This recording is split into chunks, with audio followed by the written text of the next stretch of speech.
मोक्षमार्गस्य नेतारम् भेत्तारं कर्मभूतताम् ज्ञातारं विश्वतत्त्वानां वन्दे तद्गुणरात्तरे वन्दे तद्गुणरात्तरे।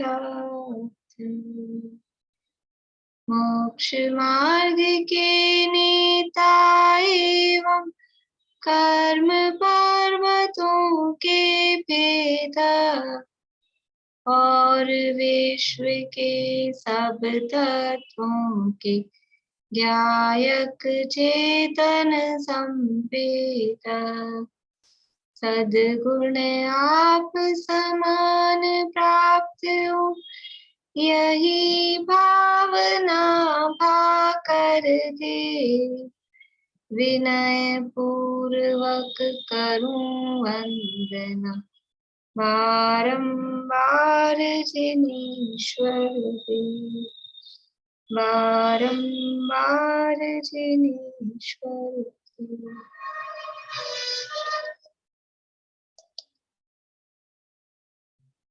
यहाँ तत्वार सूत्र का 6वां अध्याय है और आश्रव के कारणों की चर्चा यहाँ चल रही है। दो तरह से आश्रव के कारणों की चर्चा की गई थी। पूरा अध्याय क्योंकि समाप्ति की ओर है तो हमको ख्याल में आना चाहिए अध्याय में हुआ क्या था। पूरे पहले आश्रव के बारे में बताया, आश्रव के भेद बताए, फिर सामान्य रूप से आश्रव के कारण, सामान्य रूप से आश्रव के कारण बताए, इंद्रिय कषाया व्रत क्रिया पंच चतुर पंच पंचविंशति संख्या और संभ्रम समारंभ आरंभ आदि आश्रव के अधिकरण। इस रूप में पहले सामान्य आश्रवों की चर्चा की। उसके बाद में विशेष आश्रव, विशेष आश्रव मतलब 8 कर्मों के अलग अलग आश्रव के जो कारण हैं उनकी चर्चा वो ज्ञानावरण दशनावरण के आश्रव के कारणों की चर्चा के साथ में 10वें नंबर के सूत्र से शुरू की थी।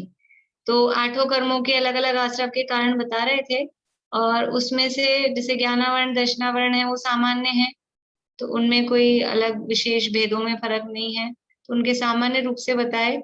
और जो साता असाता है या चारों आयु हैं या नाम में शुभ नाम अशुभ नाम इस तरह से तो उनके अलग अलग से आश्रव के कारण मोहनीय कर्म में दर्शन मोहनीय चारित्र मोहनीय के अलग अलग आश्रव के कारण यहाँ बताए गए थे। तो गोत्र कर्म के आश्रव के कारणों की चर्चा कल हमने देखी थी। नीच गोत्र के आश्रव के कारण दूसरे की निंदा करना, अपनी प्रशंसा करना, दूसरे के विद्यमान गुणों को छिपाना और अपने में जो गुण नहीं है उन्हें उजागर करना, प्रकट करना। और इसके अलावा इसके साथ में बहुत सारी जो बातें थी, अभिमान का परिणाम और दूसरे का बुरा करने का, गुरुओं के संबंध में था, गुरुओं को नीचा दिखाना और धर्म के क्षेत्र में आके इस तरह का धर्मात्मा व्यक्ति की हंसी करना, निंदा करना, मजाक करना, ये सब नीच गोत्र के आश्रव के कारण थे। आप अगर यदि मिलाएंगे तो 2 सूत्र पहले जो अशुभ नाम कर्म के आश्रव के कारण थे, योग वक्रता विसंवादनम च अशुभस्य नाम्नः, और यहाँ पे कह रहे हैं कि परात्मनिंदा प्रशंसे सदा सद्गुणोच्छाद नोद्भावने च नीचे गोत्र से कुछ समानता सी लगती है उसमें। यद्यपि शब्दों में समानता नहीं है लेकिन गहराई में जाके देखें तो वो परिणाम एक से ही है। यानी वो पाप रूप एक शब्द में यदि कहें तो वो भी खोटे परिणाम है, योगों की वक्रता, लड़ाई झगड़े की प्रवृत्ति, विसंवादन। और यहाँ पर ये जो परिणाम है दूसरे की निंदा, अपनी प्रशंसा, ये भी पाप रूप परिणाम है। और वो अशुभ नाम कर्म वो भी पाप प्रकृति थी और ये जो नीच गोत्र है ये भी पाप प्रकृति है। यानी वो जो पाप है उनका लगभग एक सा परिणाम, उसमें जो भी विशेषताएं हैं उससे अलग अलग तरह से वो कर्म बनते हैं लेकिन सामान्य रूप से वो परिणाम जो भाव खोटे रूप माने जाते हैं, दुनिया में भी अच्छे नहीं माने जाते हैं, पाप रूप कहे जाते हैं, उनसे इस तरह से पाप कर्म प्रकृतियां बनती हैं।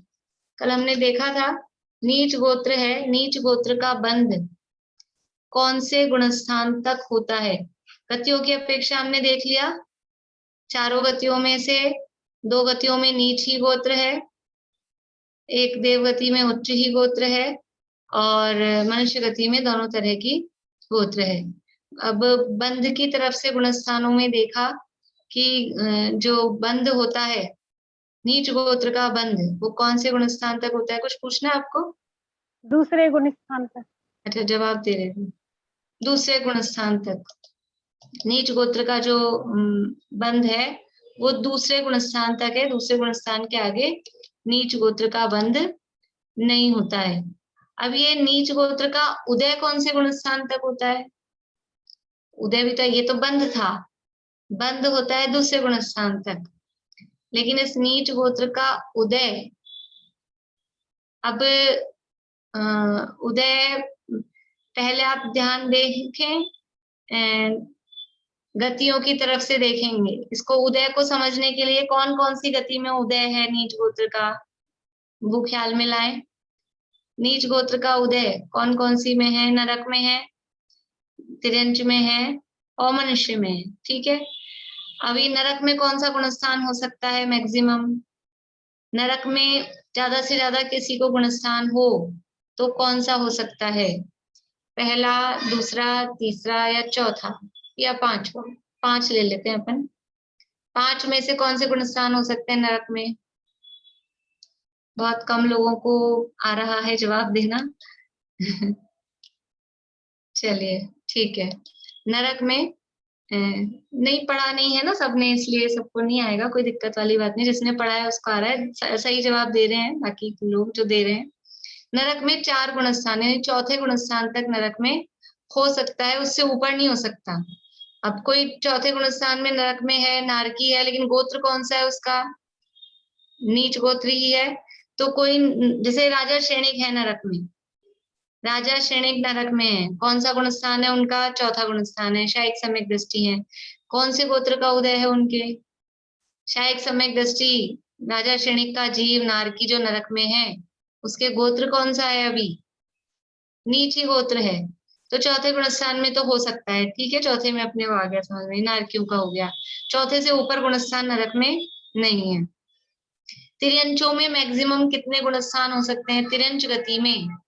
वही 5 लेते हैं अपन, 1 2 3 4 5। कितने हो सकते हैं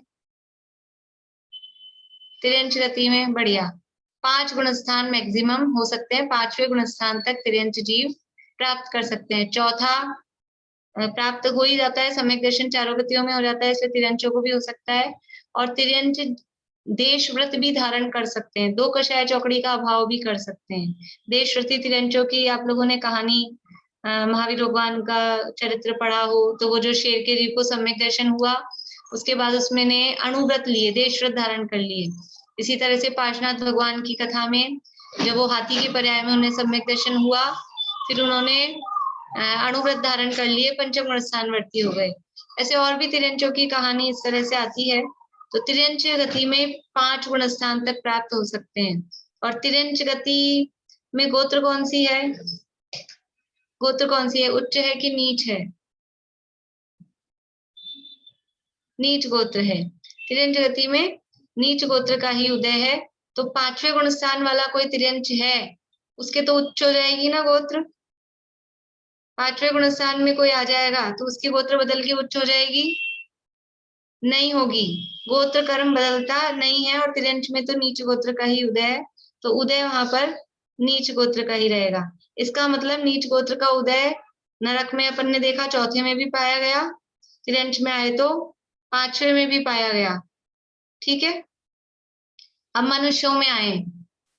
मनुष्यों में नीच गोत्र हो सकता है? हो सकता है। मनुष्यों में नीच गोत्र कौन से गुणस्थान तक हो सकता है? मनुष्यों में गुणस्थान कितने होते हैं पहले तो? मनुष्यों में टोटल कितने गुणस्थान हो सकते हैं? पूरे 1 से 14 सारे गुणस्थान मनुष्यों में हो सकते हैं। तो अब जो नीच गोत्री मनुष्य हैं, उनके कितने गुणस्थान हो सकते हैं? एक मैं ऑप्शन देती हूँ आपको, ऑप्शन के लिए 1 2 3 4 उंगली दिखानी है। पहला ऑप्शन है 1 से 4, दूसरा ऑप्शन है 1 से 5, तीसरा ऑप्शन है 1 से 7, 3 ऑप्शन है। 1 से 4, 1 से 5, 1 से 7।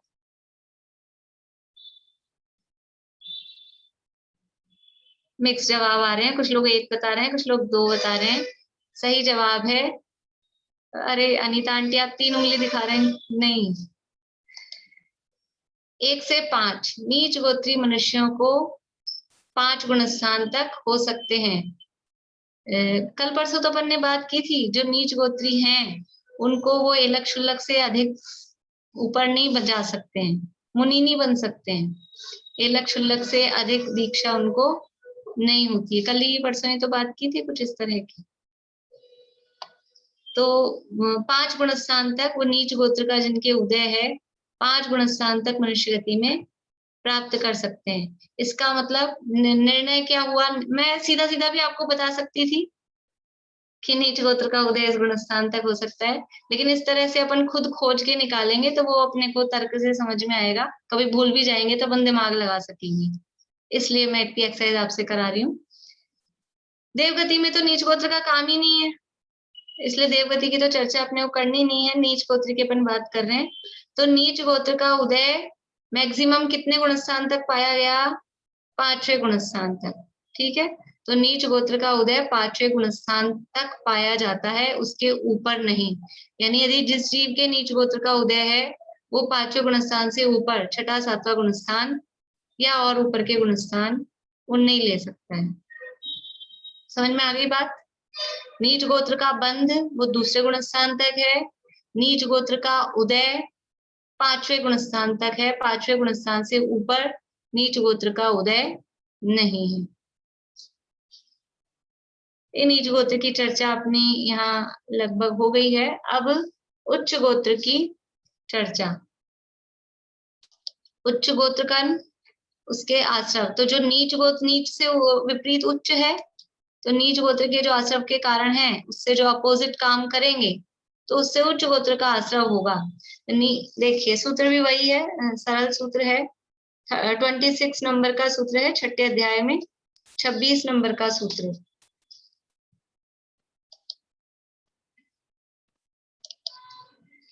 हाँ प्रीति बोलना। तद विपर्ययो नीचेर्व्रत्यनुत्सेको चोतरस्य तद विपर्ययो नीचेर्व्रत्यनुत्सेको चोतरस्य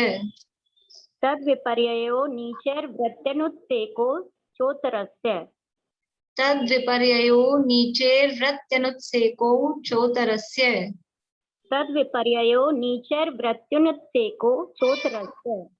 बढ़िया।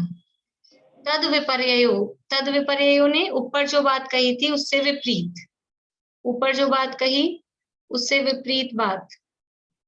ऊपर क्या बात कही थी दीदी? मेरा प्रश्न है कि 5वें गुण स्थान में तो देशपति श्रावक होते हैं ना, तो वो भी नीच जब उसमें हो जाए मतलब डिफरेंस नहीं उनमें? डिफरेंस नहीं किसमें? तो 5वें गुण स्थान में तो देशपति श्रावक आ गए, तो फिर जो नीच कुल वाले जो मनुष्य हैं वो 5वें गुण स्थान में आ सकते हैं? हाँ, आ सकते हैं। जितने नीच कुल वाले, आप क्या देखिए, जितने भी नीच कुल वाले हैं वो सारे 5वें गुण स्थान में होते हैं, ऐसा नहीं कह रहे हम। हमें कॉन्सेप्ट क्लियर नहीं हुआ, एक्चुअली समझ नहीं आ रहा। देखिए जो नीच कुल वाले हैं, नीच गोत्र वाले हैं, वो सारे के सारे व्यक्ति, सारे के सारे मनुष्य पंचम गुण स्थान वर्ती होते हैं, ऐसा नहीं कह रहे। लेकिन कोई नीच कुल वाला है, नीच गोत्र वाला है, तो वो यदि धर्म करे, धर्म की आराधना करे, तो वो कौन सा गुण स्थान प्राप्त कर सकता है? तो चौथा भी प्राप्त कर सकता है, और ज्यादा पुरुषार्थ करे तो 2 कषाई चौकड़ी का अभाव करके पंचम गुण स्थान भी प्राप्त कर सकता है, मतलब देश व्रत धारण कर सकता है, वो एलक शुल्लक तक बन सकता है, ये बात कह रहे हैं। अब आई समझ में? हाँ ठीक। और एक और प्रश्न दीदी मेरा, निगोतो को एग्जाम्पल आपके पास बता दीजिए हमको, निगोत का एग्जाम्पल कोई। निगोद का एग्जाम्पल नहीं, निगोदिया जीव जो भी हमको वनस्पति दिखाई देती है, लेकिन निगोद किसे कहते हैं कल हमने परिभाषा देखी थी, साधारण वनस्पति। साधारण वनस्पति को निगोद कहते हैं, और कोई भी साधारण वनस्पति हमारी आंखों से दिखने योग्य नहीं होती। हमको जितनी भी वनस्पतियां दिख रही हैं, ये सब प्रत्येक वनस्पति हैं। आलू वालू जो भी है ना, ये अभी आपको शायद पहले ही मैंने बात की थी, तो हो सकता है कुछ लोगों को पता हो। ये जितना हम आलू गाजर मूली जो भी कहते हैं, ये सब प्रत्येक वनस्पति है। ये निगोद अपने आप में निगोद नहीं है, लेकिन इनके आश्रय से अनंत निगोदिया जीव रहते हैं, इसलिए ये साधारण के समान है। साधारण नहीं, साधारण वनस्पति हमारे आंखों से दिखाई देने वाली नहीं होती। जो भी वनस्पतियां दिखती हैं, ये सब प्रत्येक वनस्पति होती है, इसलिए उदाहरण नहीं बता सकते हैं, साधारण का उदाहरण नहीं दे सकते हैं। समझ में आ गया। ठीक है। पर आलू आदि का निषेध क्यों करते हैं जमीकंद का? क्योंकि वो उनके आश्रय से अनंत निगोदिया जीव रहते हैं, इसलिए वो साधारण के समान होते हैं, इसलिए उनको खाने का निषेध किया जाता है। बोलिए। पारुल अनम्यूट करो। घास नहीं होती साधारण वनस्पति, नहीं ऐसे दिखती है ना एक साथ कई सारे एक जड़ से। नहीं, एक जैसे दिखने से नहीं है, वो जो भी दिख रहा है ना, वो दिख रहा है, वो सब प्रत्येक है, लेकिन उस प्रत्येक के आश्रय से अनंत जीव रहते हैं, वो सप्रतिष्ठित प्रत्येक हैं। आलू वगैरह भी सप्रतिष्ठित प्रत्येक हैं। बोलिए विनीता जी। मैं आपसे एक बात कह रही, बंद विच्छित्ति तो बड़ी अच्छे समझ में आती है। उदय उच्छित्ति में ये सोचती हूँ कई बार कि उदय का मतलब तो उस गुणस्थान में उदय होता है, और उसको उदय उच्छित्ति कह दिया, तो ऐसा लगता है कि पांचवें गुणस्थान में हमने नीच गोत्र की उदय उच्छित्ति कही, तो इसका मतलब पांचवें में भी उदय नहीं है, भाव ऐसा लगता है। लेकिन ऐसा नहीं है, वहां विच्छित्ति का अर्थ बताते हुए वहां कहा है, विच्छित्ति का मतलब है जिस गुणस्थान में विच्छित्ति कही गई है, उस गुणस्थान तक उसका उदय है, उसके आगे नहीं है। वहां अर्थ स्पष्ट किया है, इसलिए मैंने परिभाषा नहीं पढ़ी थी, परिभाषा आपने बताई। बंद विच्छित्ति की भी यही है, जिस गुणस्थान में बंद विच्छित्ति कही है, उस गुणस्थान तक बंद है, उसके आगे बंद नहीं है। ये विच्छित्ति की परिभाषा में ऐसा कहा गया है। अच्छा, बंद की भी और उदय की भी, दोनों भी और सत्व की भी, सब में जहाँ भी विच्छित्ति की चर्चा है, वहाँ परिभाषा यही है कि उदय। अच्छा ठीक है। बोलिए मधु भाभी। ये पत्ते वाली सब्जियां होती हैं, ये भी प्रत्येक में ही है क्या? वनस्पतियां सब प्रत्येक हैं, लेकिन प्रत्येक के दो भेद होते हैं, एक सप्रतिष्ठित, एक अप्रतिष्ठित। तो जो सप्रतिष्ठित प्रत्येक होती है, वो उसमें साधारण जीव होते हैं, वो अभक्ष्य होती हैं। सप्रतिष्ठित का मतलब है उसकी पहचान के चिन्ह गोमटसार ग्रंथ में दिए हैं, जैसे जो जमीकंद है, कंदमूल वगैरह शब्द दिए हैं वहाँ, तो ये आलू गाजर मूली वगैरह सब जमीकंद होते हैं, इसलिए वो सब सप्रतिष्ठित हैं। इसके अलावा भी जो हम लोग खाते हैं, ककड़ी, तुरई, टिंडा, घिया, ये सब भी चीजें, ये भी जब क्या बोलेंगे, कच्ची होती हैं, अपरिपक्व होती हैं, उस समय वो सप्रतिष्ठित होती हैं। जब उसमें रेशे रोए हैं या इतनी कच्ची हैं, तोड़ते ही बराबर टूटती है, ककड़ी वगैरह रेशे वाली होती हैं, एकदम छोटी छोटी होती हैं, उस समय वो खाने योग्य नहीं होती हैं, उसमें बहुत वही आलू के जैसे ही जीव उसमें होते हैं। फिर वो जब पक्के पूरी तैयार, पक्के मतलब ऐसे बेस्वाद हो जाए, वो पकना नहीं, पकने का मतलब अब वो बढ़ चुकी हैं, जितनी बढ़नी थी उतनी वो बढ़ चुकी हैं, अब और उनमें बढ़ने की योग्यता नहीं है, उसका मतलब है वो पूरी रेडी हो गई हैं, तब वो अप्रतिष्ठित होती हैं, तब खाने योग्य होती है। इसलिए बहुत ज्यादा छोटी छोटी कच्ची एकदम ऐसी जो होती हैं, वो खाने योग्य नहीं होती, वो नहीं लानी चाहिए। और पत्ते वाली सब्जियों में भी जैसे पालक वगैरह है, वो तो हमेशा ही सप्रतिष्ठित है। हर चीज का अलग अलग पहचान के चिन्ह है, जैसे ककड़ी, टिंडा, तुरई, किसी को रेशे के आधार पे, किसी को तोड़ा तो उसमें से तंतु नहीं निकल रहा है। ककड़ी को अपन तोड़ेंगे ना, एकदम कच्ची होगी तो बराबर दो टुकड़े इक्वल से हो जाएंगे, टेढ़े मेढ़े नहीं होंगे और एक रेशा भी नहीं निकलेगा। और वो जब पक जाएगी तो उसको तोड़ेंगे तो एकदम इक्वल नहीं टूटेगी, थोड़ी टेढ़ी मेढ़ी सी टूटेगी और एक रेशा जैसा भी निकलेगा, तो वो मतलब अब खाने योग्य हो गई है। ऐसे तो अलग अलग चीजों के अलग अलग है। पत्ते वाली में जैसे हमने पत्ते को तोड़ा और वो बराबर टूट रहा है एकदम अच्छा, तो वो सप्रतिष्ठित है। ऐसे अलग अलग चीजों में, और कुछ पत्ते तो हमेशा ही सप्रतिष्ठित होते हैं, कुछ में बदलाव हो जाता है, तो वो यथा योग्य शास्त्र में ऐसे नाम नहीं मिलेंगे आपको एक एक चीज के, ये पहचान के चिन्ह ही दिए हैं। घुमटसार में पहचान के चिन्ह नहीं दिए, एक एक शब्द का नाम दे दे कि एक एक वनस्पति का, ऐसे नहीं दिया है। तो खुद को ही अपने विवेक से देखना पड़ता है।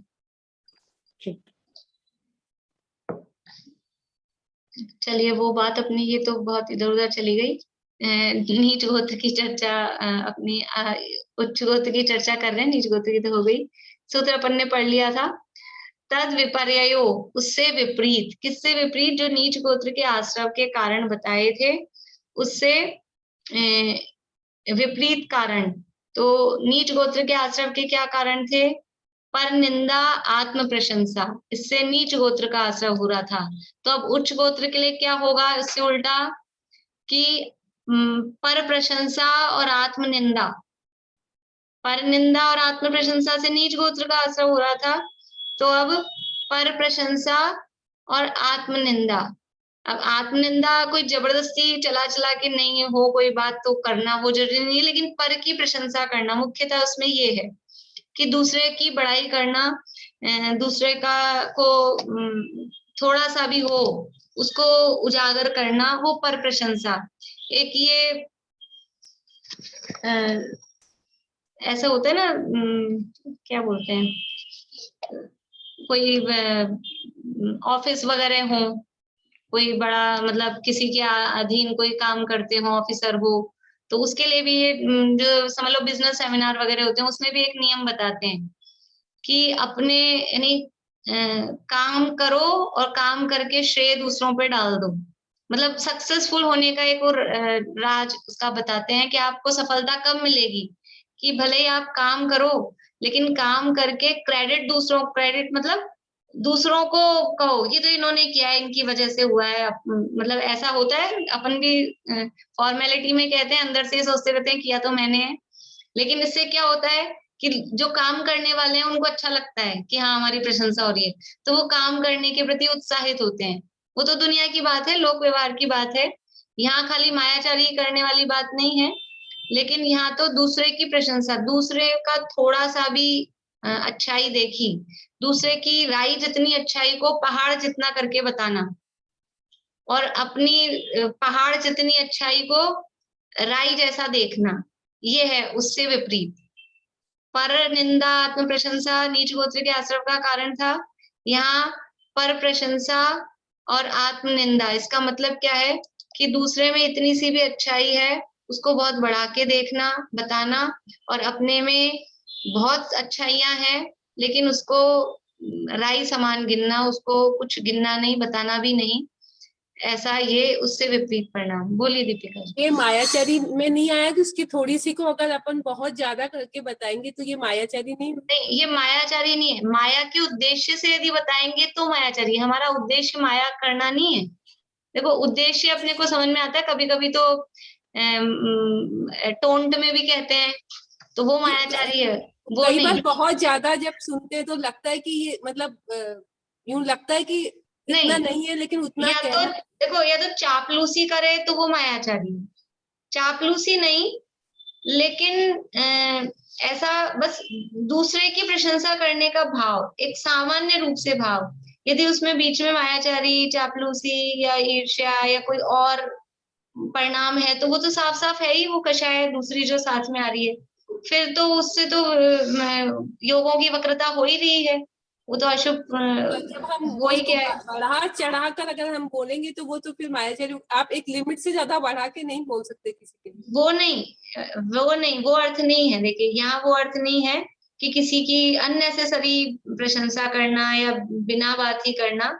यहाँ तो ये है, दूसरे की प्रशंसा करने का मतलब ये है कि दूसरों में गुण देखना, हमारी प्रवृत्ति कैसी हो।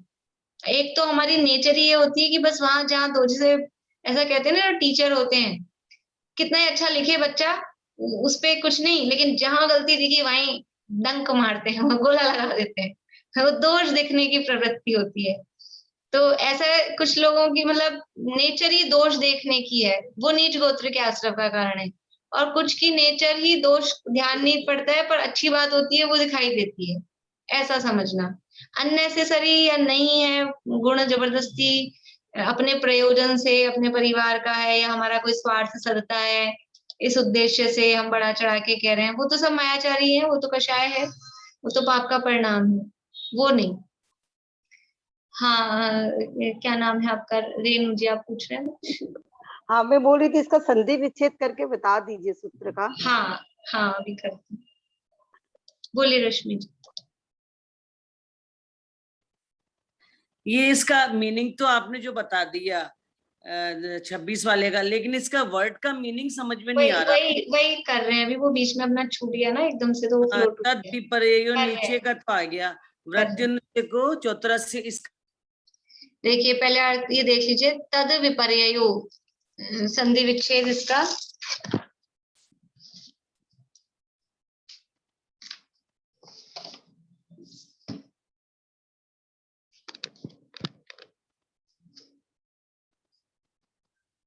तत्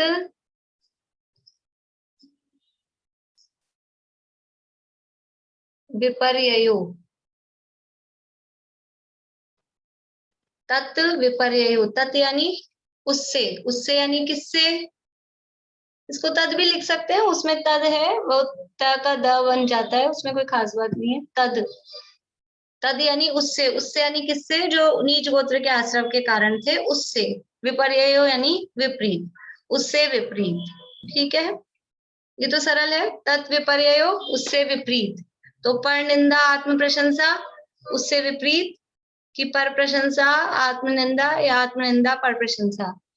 फिर है नीचे है वृत्त्यनुत्सेको,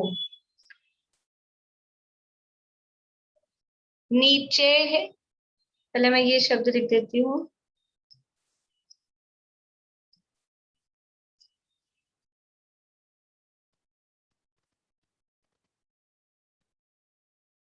नीचे है,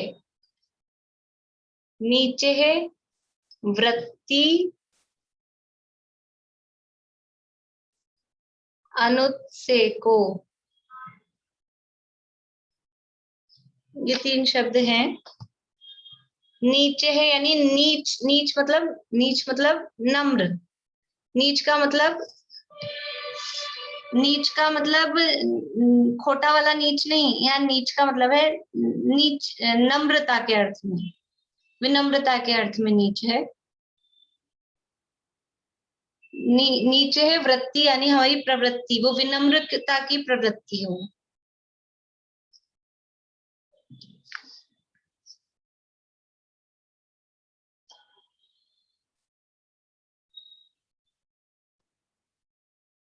नम्र वृत्ति नीचे ही यानी नम्रता, और वृत्ति यानी वो प्रवृत्ति। और अनुत्सेको, अनुत्सेको का अर्थ भी मान का अभाव, मान के अभाव के अर्थ में अनुत्सेक। उत्सेक मतलब मान, अभिमान, और अनुत्सेक का अर्थ है अभिमान नहीं होना।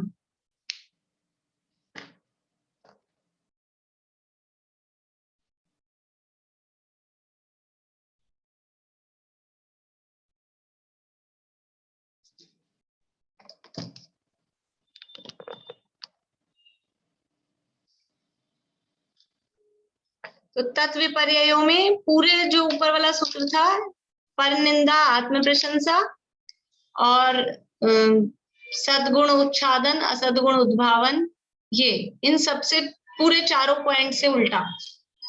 तो पर प्रशंसा, आत्मनिंदा और पर के सद्गुणों का तो उद्भावन करना, अपने असद्गुणों का उच्छादन करना, उल्टा करना है उससे। और नीचे है वृत्ति यानी नम्र वृत्ति, विनम्रता की प्रवृत्ति, नम्र रहना। देखो जो पर निंदा करेगा, आत्म प्रशंसा करेगा, वो कैसा रहेगा? वो अकड़ के रहेगा, मैं ही हूँ सब कुछ, ये क्या है? दूसरे की निंदा करेगा तो वो अकड़ के रहेगा, विनम्र नहीं रहेगा, उसमें मान की अधिकता रहेगी। जो अपन ने कल कारण देखे थे एक्स्ट्रा में, जो 4 शब्द के अर्थ में, उसमें सबसे पहला कारण क्या था? 8 प्रकार के मद, वो अभिमान सहित था ना। वो जो अभिमान सहित था उसमें नम्रता नहीं है, और यहाँ उससे विपरीतता दिखानी है, तो अभिमान का अभाव, इसलिए नम्र वृत्ति। और अनुत्सेक, अनुत्सेक का अर्थ भी वही अभिमान के अभाव के अर्थ में ही है, कि हम में गुण बहुत हैं, बहुत ज्ञानी है, विद्वान है, धर्मात्मा है, अथवा और भी बहुत सारे गुण हैं, ईमानदारी है, नम्रता है, सज्जनता है, लेकिन फिर भी अभिमान नहीं है। वास्तव में अभिमान किसमें होता है कि जिसमें नहीं होते हैं ना वो गुण, उसी में अभिमान होता है। ज्ञान का मद ज्ञानी को होता है कि अज्ञानी को होता है? सारे ही मद अज्ञानी को होते हैं। ज्ञान का मद भी अज्ञानी को ही होता है। रूप का मद तो रूपवान को, सुंदरी को ही होता होगा। जो कुरूप हो उसको रूप का मद हो सकता है कि नहीं? कि उसको भी हो सकता है, अपने आप को सुंदरी समझे, भले ही रूप ना हो तो उसको कोई रोकता थोड़ी ना है। तो किसी को भी हो सकता है जो भी अज्ञानी है। और कोई बहुत सुंदर हो तो उसको रूप का मद होगा ही होगा। जो एक्चुअल में सुंदर हो, समझ लो जितने भी अपनी सतियां हुई हैं, तीर्थंकर की माता होती हैं, तो कोई बदसूरत थोड़ी ना होती हैं, सब एक से एक बहुत सुंदर होती हैं। तो कोई उनको सबको रूप का मद होता है? जरूरी नहीं है कि सुंदर होने पर रूप का मद हो ही। इसलिए वो जो मद का परिणाम है वो नीच गोत्र के आश्रव का कारण है। और यहाँ अभिमान से रहित मार्दव भाव, नीचे वृत्ति, नम्र वृत्ति। नीच शब्द से हमको ऐसा लगता है नीच, खोटा, वो वाला अर्थ नहीं है। यह नीच वृत्ति का अर्थ है नम्रता की वृत्ति, विनम्रता की प्रवृत्ति। और अनुत्सेक अर्थात वही अभिमान का अभाव, ये सब उच्च गोत्र के आश्रव के कारण है। देखिए यहाँ से अर्थ पढ़ते हैं अपनी पुस्तक में से, सूत्र जो 25 और 26 सूत्र है उसके नीचे अर्थ। लोकमान्य, बोलिए सुधा जी। चौतरस्य से क्या अर्थ हुआ? अच्छा, चौतरस्य रह गया। हाँ, च उत्तरस्य, चौतरस्य का संधि विच्छेद है च उत्तरस्य।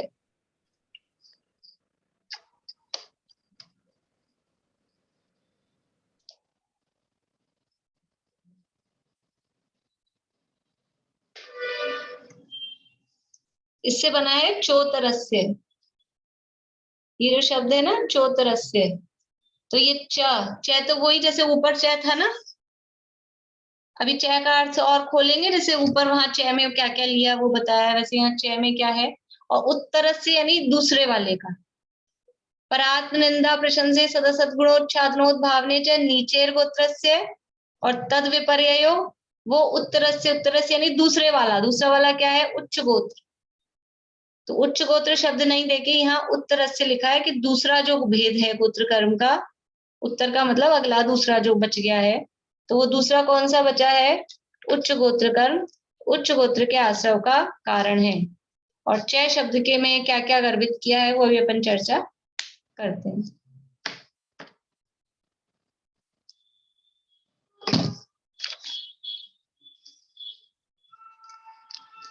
लोकमान्य सदाचारी कुल को उच्च गोत्र और लोक निंद्य असदाचारी कुल को नीच गोत्र कहते हैं। ये गोत्र की कल हमने बताई थी आपको दो तरह से परिभाषाएं। तो यहाँ तो लोकमान्य जो सदाचारी कुल है, जो दुनिया में कहते हैं उच्च गोत्र का, उसे उच्च गोत्र कहते हैं। और जो लोक में जिसे नीचा कहा जाता है वो नीच गोत्र है।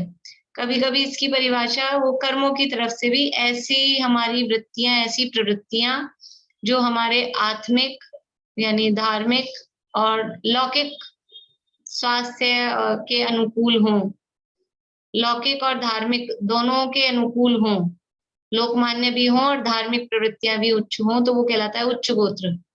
और यदि लोक विरुद्ध है और धर्म भी विरुद्ध है तो वो प्रवृत्तियां कहलाती हैं नीच गोत्र। ये काम की तरफ से बात है, लेकिन वास्तव में वो जो हाँ जैसा जिस लोकमान्य कुल में गोत्र में जन्म हुआ है उस आधार पे नीच या उच्च गोत्र कही जाती है। दूसरों की निंदा करना, अपनी प्रशंसा करना, दूसरों के विद्यमान गुणों का उच्छादन करना, उन्हें ढांकना, छुपाना और अपने में अविद्यमान गुणों का उद्भावन करना, उन्हें प्रकट करना, ऐसे भावों से नीच गोत्र का आश्रव होता है।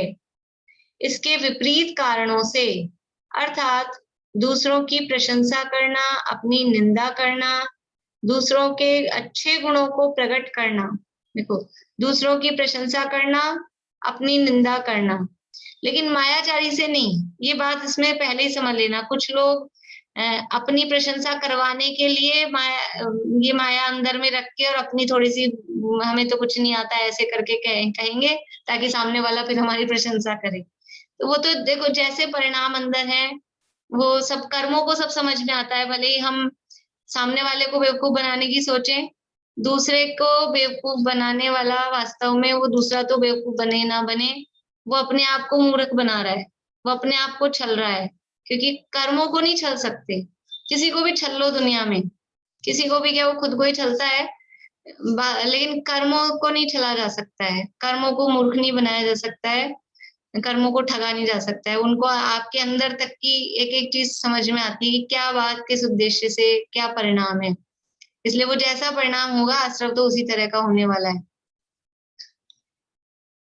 तो अपनी निंदा करना, दूसरे के अच्छे गुणों को प्रकट करना, मतलब किसी में वास्तव में अच्छी बात है तो खाली हम किसी के ईर्ष्या के कारण या हम क्यों इसके गुण बताएं इस कारण हम प्रकट नहीं करते हैं। लेकिन यदि किसी में अच्छा गुण है तो उसकी अच्छाई को बताना, बच्चे हों बड़े हों बराबर के हों, उनकी अच्छाई को प्रकट करना। और असमीचीन, असमीचीन मतलब जो अच्छे नहीं है ऐसे गुणों को ढाकना छुपाना। असमीचीन गुण मतलब दोष, सरल शब्दों में कहें तो कोई दोष है उन दोषों को छुपाना। किसके दोषों को छुपाना? दूसरे के दोषों को छुपाना, अपने दोषों को नहीं। अपने दोषों को तो प्रकट करना, अपने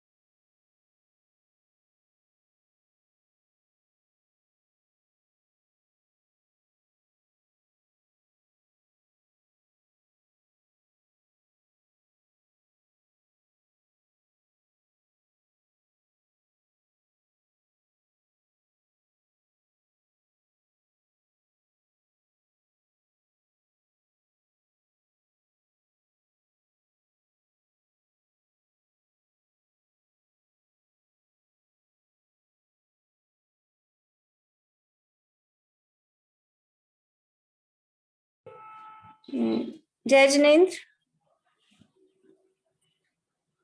आवाज आ रही है मेरी? अंकल आवाज आ रही है? ठीक है, वो लाइट चली गई थी।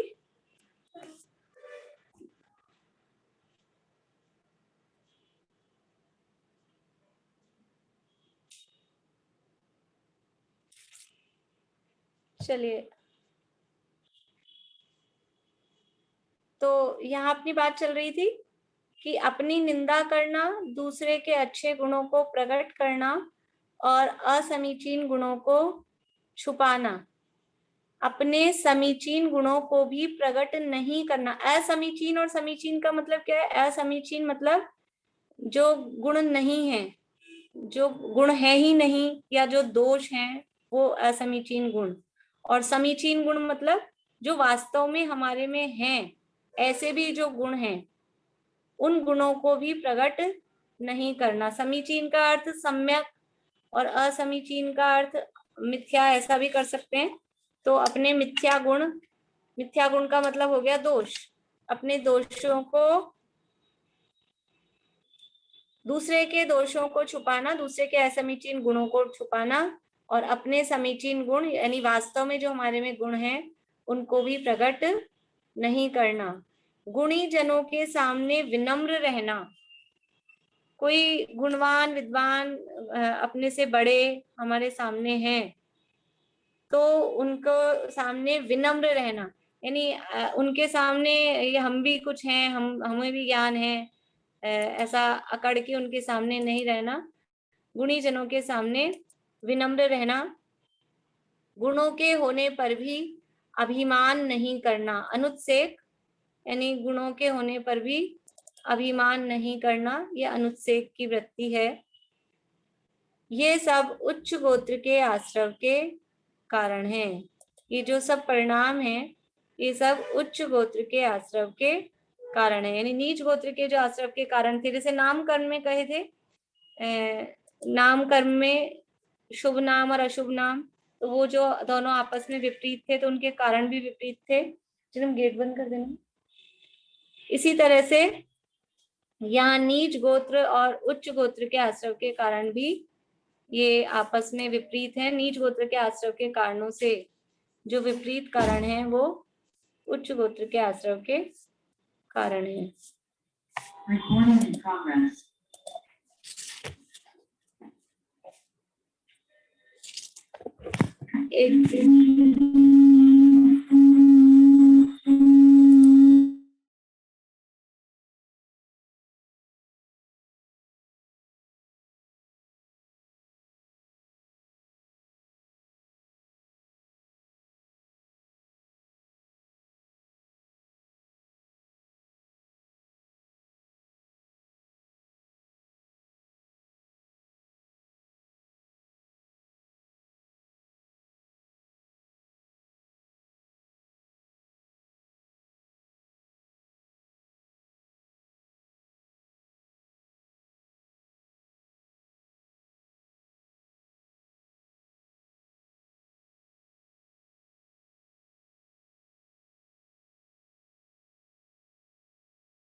देखिए अब ये चय शब्द का अर्थ है, इस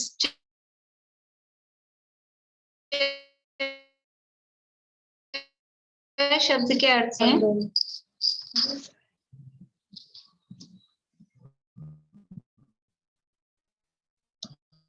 हाँ ज्योति जी आप अनम्यूट करिए।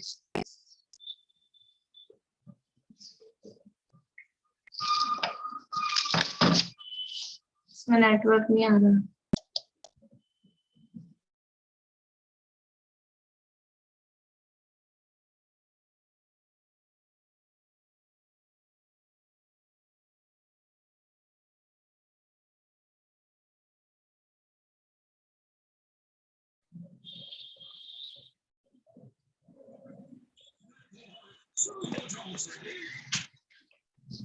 आवाज आ रही है अब आप लोगों को?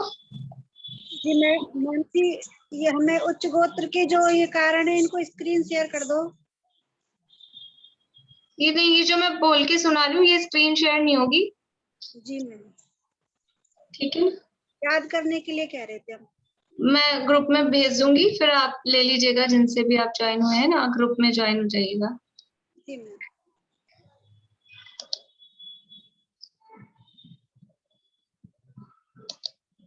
अरुल आवाज आ रही है सही? भाभी अब आ रही है, शुरू में नहीं आ रही थी, अब सही आ रही है। ठीक, देखिए अपने पास 2-5 मिनट है, ये मैं आपको पढ़ के सुनाती हूँ। देखिए पहले जो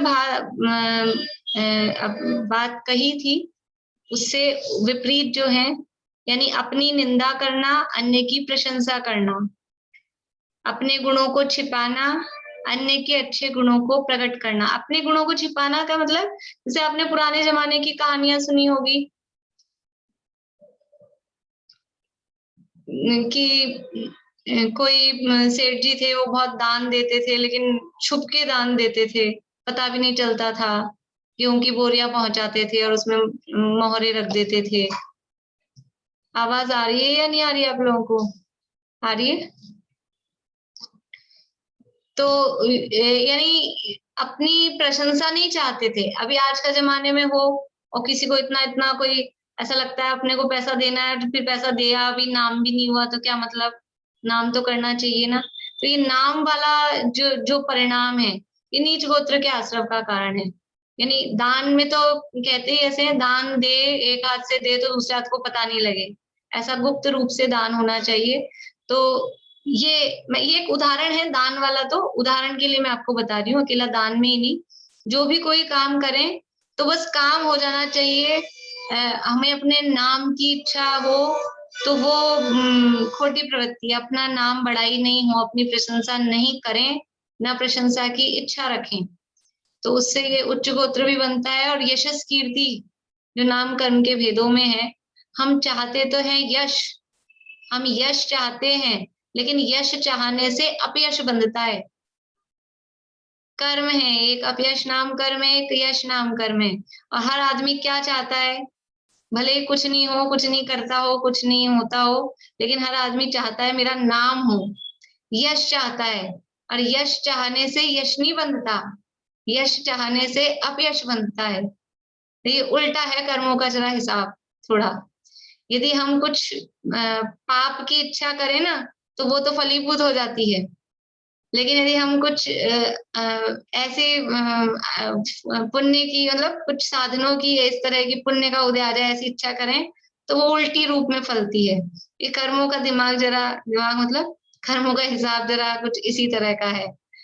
तो यानी उल्टा कुछ सोचे तो तुरंत हो जाएगा, और अपने लिए अच्छा सोचे तो उसका उल्टा होता है। अच्छा सोचे मतलब इसे अपना यश चाह रहे हैं, तो यश नहीं मिलेगा यश चाहने वालों को। ऐसा है यहाँ पर भी।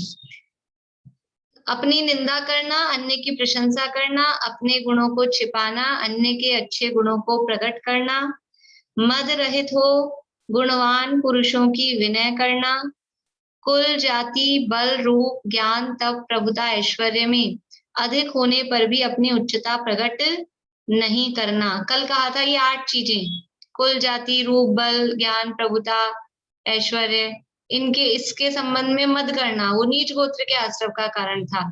आज कह रहे हैं कि इन 8 के संबंध में भी ये 8 हो, बहुत धनवान हो तो भी घमंड नहीं हो, बहुत ज्ञान हो तो भी घमंड नहीं हो, बहुत रूपवान हो, बहुत बलवान हो, बहुत ऐश्वर्य हो, बहुत प्रभुत्व हो, तो भी उसका मिसयूज नहीं करना।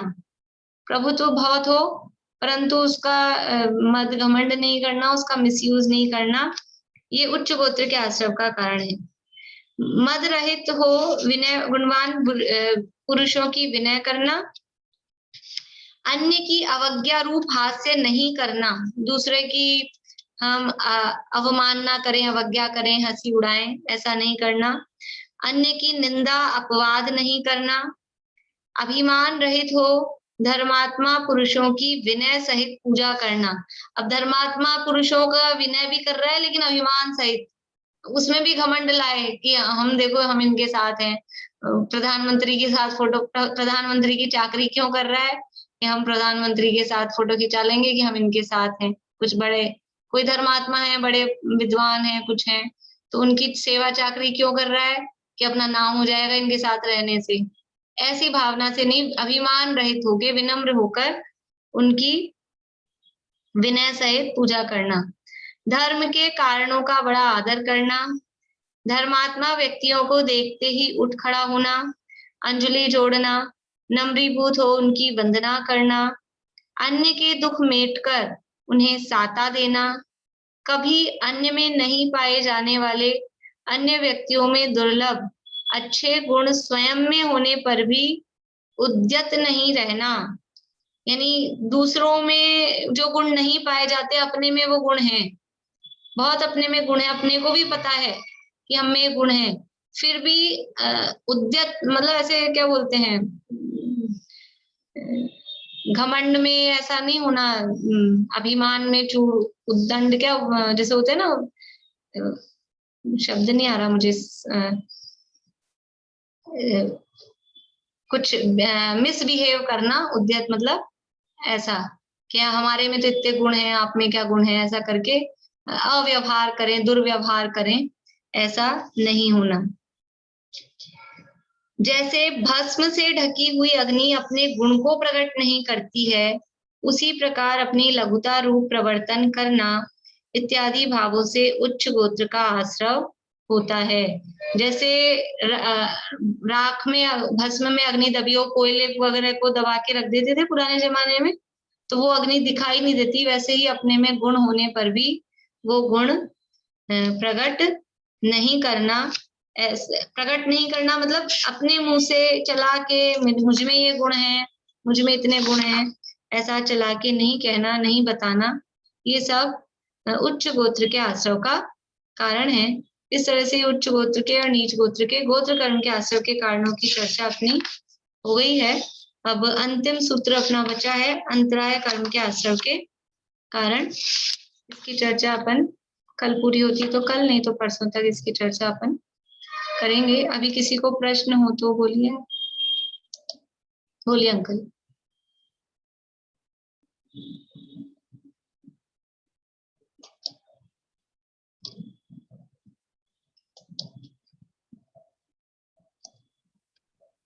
भाभी पेपर कब लेंगे? अभी तो अब क्या, अभी कोई तैयार नहीं होगा ना, अभी क्षमावणी वगैरह का चक्कर रहेगा, फिर देखते हैं। अभी तो कोई तैयार नहीं होंगे ना पेपर देने को। तैयार हैं आप लोग? क्षमावणी के बाद कितने दिन की छुट्टी चाहिए पेपर के लिए? नेक्स्ट वीक ले लें, क्षमावणी के नेक्स्ट वीक में ले लें, बाद में देख लेंगे, पेपर की बात कर लेंगे। मुझे मालूम है अभी ये अध्याय तो पूरा हो गया, लेकिन अभी पेपर देने को कोई तैयार नहीं होगा। अंकल आप अनम्यूट, हाँ बोलिए। सुबह पूजन में आया था, विधान वाली पूजन में, टिड्डी 4 इंद्रिय जीव है। टिड्डी? हाँ हाँ। नहीं तो जब टिड्डी 4 इंद्रिय जीव है तो उनको भगाने के लिए आवाज करके क्यों भगाते हैं? खूब हो हल्ला करते हैं, ढोल बजाते हैं, तो जब उनको कान ही नहीं है तो फिर मतलब क्या टिड्डी को भगाने का? पर वो भक्ति भी है क्या? वालों को वो आवाज, खैर मुझे नहीं आइडिया उनको वो आवाज करके भगाते हैं, लेकिन वो उड़ता है और इंसेक्ट तो है ही, तो 4 इंद्रिय तो होगा। तो फिर ढोल तमाशे क्यों बजाते हैं? वो घंटी लेके बजाते हैं ऐसे। हो सकता है कुछ इस तरह को उनको उससे स्पर्शन से या कुछ उससे उनको ज्ञान होता हो तो वो भग जाते हो। मुझे आइडिया नहीं, मैंने देखा भी नहीं कभी, ज्यादा टिड्डियों को भी ज्यादा नहीं देखा, और भगाते कैसे हैं वो भी नहीं देखा। जो तो 4 इंद्रिय पक्का है, 5 इंद्रिय तो नहीं है। हाँ 4 इंद्रिय है, क्योंकि उड़ती है और इंसेक्ट है। हाँ। तो वो बात समझ में आई नहीं। खेतों में खूब आवाज करते हैं तो भगाते हैं। तो कुछ ना कुछ उससे उनका होता होगा, उनको कुछ ज्ञान होता होगा इससे, इसीलिए वो करते हैं, भग जाते होंगे उसी से, जो भी होता है। मधुआ भी बोलिए। ये मनुष्यों में जो उच्च गोत्र है वो तो ब्राह्मण है, क्षत्रिय और वैश्य है ना? हाँ, ब्राह्मण क्षत्रिय वैश्य उच्च गोत्र है, और वो बाकी नीच है। हाँ, शूद्र जो है वो नीच गोत्र के अंतर्गत है। नहीं, मेरा तो ये रिक्वेस्ट था कि रिवीजन अच्छा करा दें, रिवीजन के लिए टाइम, आप जो भी टाइम मिलेगा वो रिवीजन ही होगा, और क्या है, जो भी समय मिलेगा रिवीजन ही करेंगे। अभी पढ़ाई मैंने पढ़ाया, रिवीजन आप लोगों को करना है। हाँ, रिक्वेस्ट तो मुझे करनी है कि आप लोग रिवीजन अच्छा करें।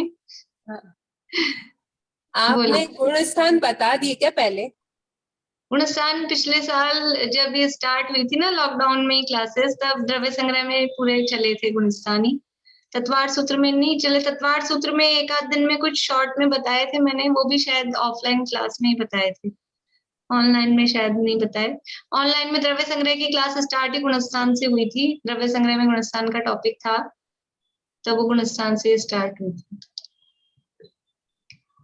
बोलिए। वो वाली आप अगर जो अगर होगी ना आपके पास द्रव्य संग्रह की वो वाली क्लास को आप इस पे मतलब वो गुणस्थान की बहुत सारी एक दो क्लासेस नहीं, बहुत सारी हैं। आप प्लेलिस्ट में, आप यूट्यूब में प्लेलिस्ट में जाएंगे तो द्रव्य संग्रह में, तो आपको गुणस्थान हेडिंग से दिखेंगी, कुछ 100 क्लासेस के बाद मिलेंगी।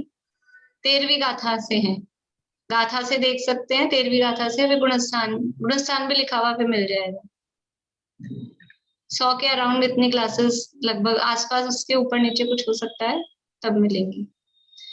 होगा तो मैं निकाल के एक आध सेंड कर दूंगी, उसके आगे की फिर आप देख लीजिए। बोलिए चाची।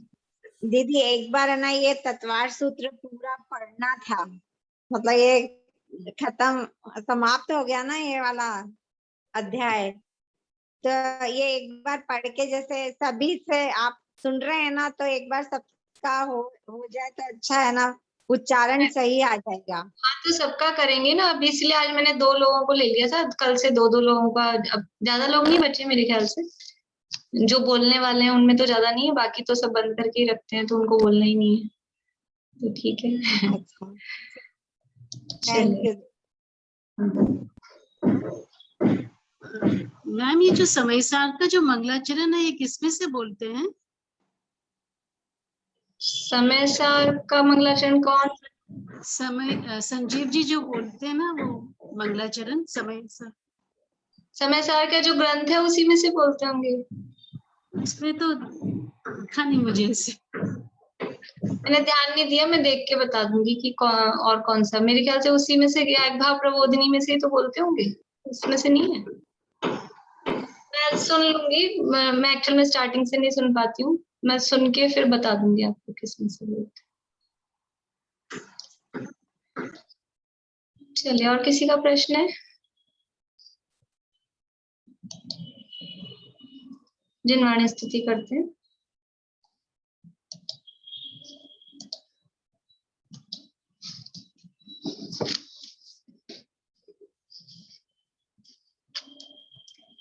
मुनि मन हरण श्री मुनि सुव्रत, चतुष्पद परित्याग कर निज पद विहारी हो गए, तुम अपद पद परिहार कर। पाया परम पद आपने, निज आत्मा पहचान कर। निज आत्मा को जान कर, निज आत्मा का ध्यान धर। 9 बार नमोकार मंत्र।